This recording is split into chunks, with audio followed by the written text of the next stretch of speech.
Današnja prva nacionalna konferenca Zdrava povezava, kjer so se nevladne organizacije predstavile in pokazale, kako sodelujejo med seboj in kako sodelujejo z javnimi službami, je velik uspeh.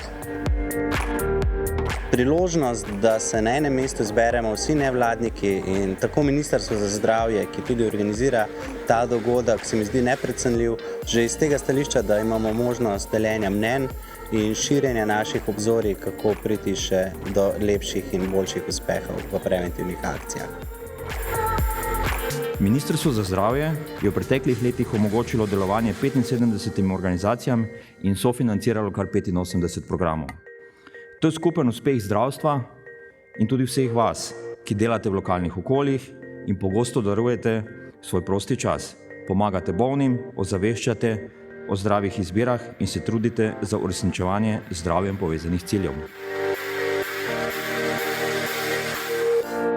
Izkazalo se je, da programi nevladnih organizacij odlično dopolnjujejo programe vladnih služb, tako na področju zdravstva, sociale, šolstva in tudi na drugih področjih.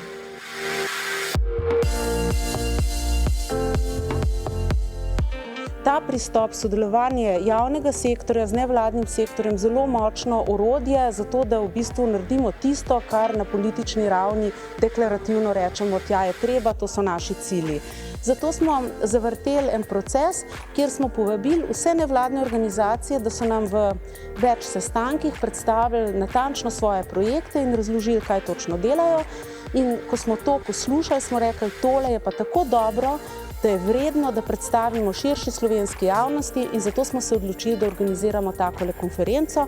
Današnji dogodek je skratka rezultat tega procesa, ki sem ga zdajle opisala.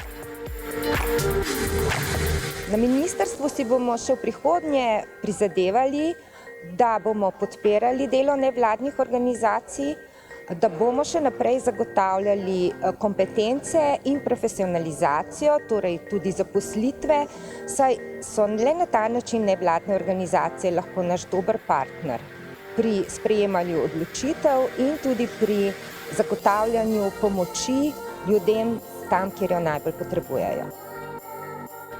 Spoštovani, vaši programi so pomembni in so opaženi in združimo moči za zdrave ljudi.